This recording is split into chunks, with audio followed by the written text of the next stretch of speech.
नमस्कार दोस्तों, फिर से हम शुरू करने जा रहे हैं अपना एनवायरनमेंट पे स्पेशल इशू, जो कि हमने पहले ही बताया है आपको कि स्पेशल इनिशिएटिव है on environment and ecology for preliminary 2017। और पोस्टमार्टम है उसका, इनसाइट्स का स्पेशल इशू आया है करंट अफेयर्स पे। उसका हम अच्छी तरीके से एनालिसिस कर रहे हैं। और आज का जो हिट लिस्ट टॉपिक है दैट इज टॉपिक नंबर 17। सबसे पहले, जैसा कि हमें पता है टॉपिक का नाम आप जान लीजिए, सॉलिड वेस्ट मैनेजमेंट रूल्स 2016।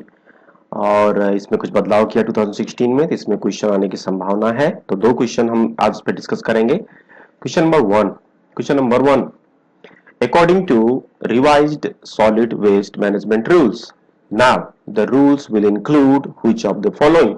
ये जो रिवाइज किया गया है, ये किन किन चीजों को अभी और इंक्लूड कर रहा है अपने अंदर, किन किन चीजों को और अपने अंदर में समाहित कर रहा है।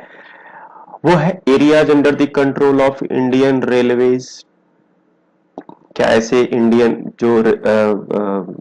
रेलवेज है, क्या उसको भी सॉलिड वेस्ट मैनेजमेंट रूल्स में शामिल किया गया है ताकि वो सॉलिड वेस्ट को अलग कर सके। Second, areas under special economic zone, क्या स्पेशल इकोनॉमिक जोन को भी अब मैनेज किया गया है कि नहीं किया, इसके अंदर आपको सोचना है। Areas under state and central government organisation, central और स्टेट गवर्नमेंट को छोड़ा है कि नहीं छोड़ा इसमें। And places of pilgrims, religious and historical importance, क्या इनको अंदर लाया गया है कि नहीं लाया गया इस सॉलिड वेस्ट मैनेजमेंट रूल्स में, आपको इस पे सोचना है। ऑप्शन है only one and two, only one two and three, and all one two three and four. ये क्वेश्चन है, इस पे आपको सोचिए थोड़ा सा। एंड सेकेंड क्वेश्चन है, according to revised solid waste management rules 2016, the generator will have to pay user fee to the waste collector और एंड स्पॉट फाइन। क्या कलेक्टर एंड स्पॉट फाइन पे करना, देखते हुए जो फाइन पे किया हो, देखते ही अगर फाइन पे करना होगा स्पॉट फाइन बोलेंगे ओके। और जनरेटर को यूजर फी पे करना है कि नहीं करना, इसमें ऐसा कोई रूल है या नहीं है। दूसरा है all resident welfare and market associations, gated communities and institution with an area of 5,000 more than 5,000 square meter should segregate waste at source। जो सोर्स है, क्या उनको सेग्रीगेट करना पड़ेगा उन लोगों को जो ऑल रेजिडेंट वेलफेयर है। एक कॉलोनी होती है और रेजिडेंट वेलफेयर सोसाइटी बनती है, आपको याद होगा। मार्केट एसोसिएशंस, मार्केट के जो एसोसिएशन बनते हैं वो, गेटेड कम्युनिटीज जो होती हैं वो, and institutions with an area of more than 5,000 square metre, क्या इनको सेग्रीगेट करना पड़ेगा। सेग्रीगेट का मतलब वेट सॉलिड, इस तरीके से। तो इन दोनों में से सही कौन सा है, only one, only two, both one and two, and both one and two are incorrect. तो चलते हैं, अब टॉपिक पे चलते हैं। क्वेश्चन सोच लिया हमने, समझ में आ गया आपको क्वेश्चन किस तरीके से पूछा जा सकता है। Now solid waste management rules 2016, now environment ministry has revised solid waste management rules. कुल मिला के जो रूल रिवाइज करेगी वो एनवायरमेंट मिनिस्ट्री करेगी। Now rules are applicable beyond municipal areas जो पहले था, अब इसके बियॉन्ड गया है।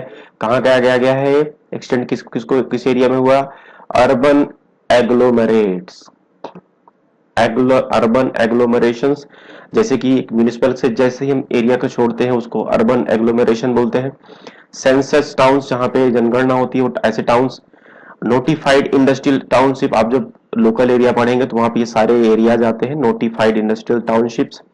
Areas under the control of Indian railways भी आएगा, एयरपोर्ट भी आएगा, एयरबेस भी आएगा, पोर्ट एंड हार्बर भी आएंगे, डिफेंस एस्टैब्लिशमेंट भी आएगा, ध्यान रखिएगा वहां पे कंफ्यूज नहीं होना है।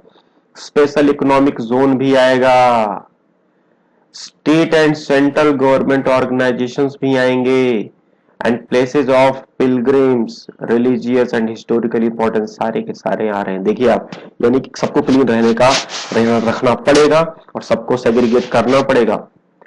किसमें सेग्रीगेट करना पड़ेगा। Now responsibility of generators has been introduced to segregate waste. जो भी जनरेटर होगा उसको सेग्रीगेट करना पड़ेगा वेस्ट को 3 कैटेगरीज में।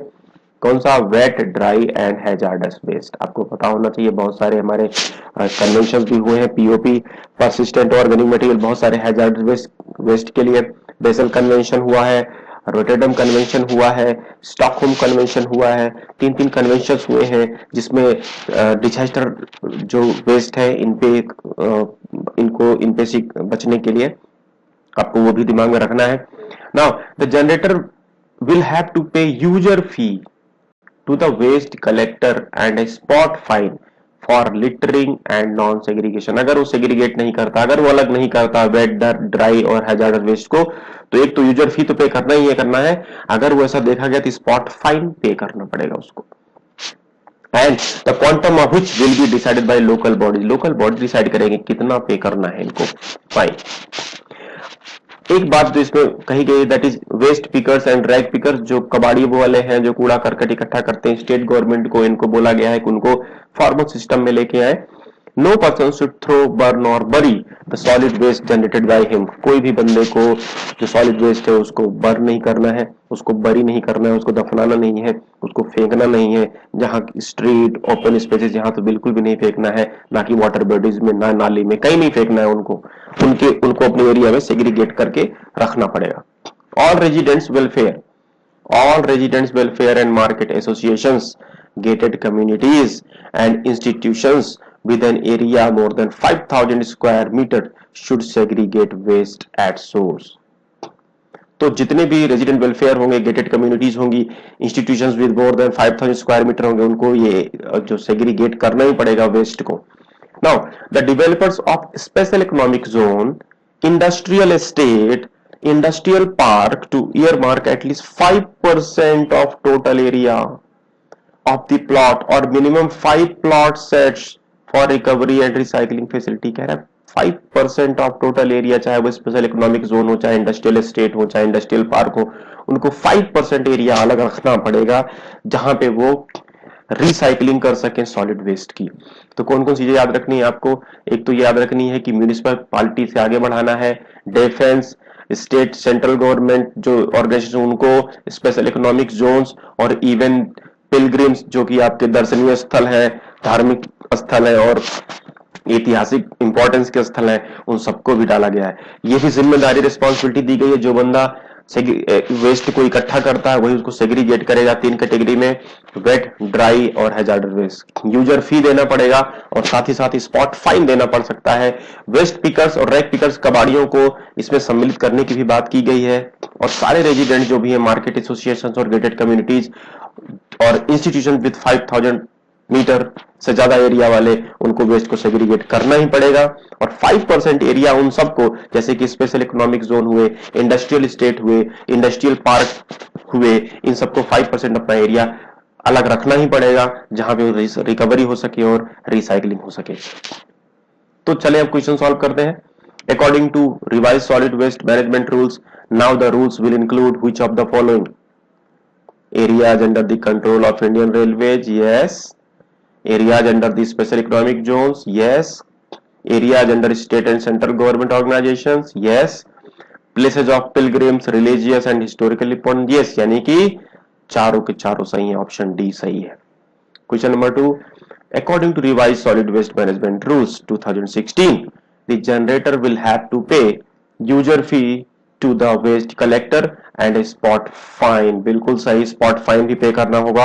All residents welfare and market associations, gated communities and institutions with an area of more than 5000 square metre should segregate waste at source. दोनों सही है, क्योंकि रेजिडेंट को करना ही 5000 स्क्वायर मीटर ज्यादा एरिया वाले सबको करना ही है, एंड जनरेटर को यूजर फी और स्पॉट फाइन देना ही पड़ेगा, यानी कि इसमें भी ऑप्शन सी इज राइट।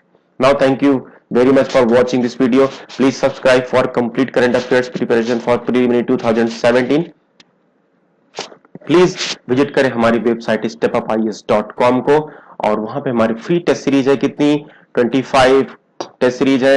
ये आपको प्रैक्टिस में मदद करेंगी, आप इनको प्रैक्टिस करें और रिवीजन करते रहें, आप बिल्कुल ही क्लियर करेंगे प्रिलिमिनरी। बिना प्रैक्टिस के it is not possible. So please join our test series that is absolutely free of cost. ये एब्सोल्युटली फ्री है भाई, फ्री है, तो इसको आप प्लीज ज्वाइन करें। ये हमारा जो इंस्टीट्यूट है स्टेप अप आईज, इसके जितने भी टेस्ट पेपर्स हैं हमने उसको अपलोड कर दिया है। Please enjoy that. Thank you very much.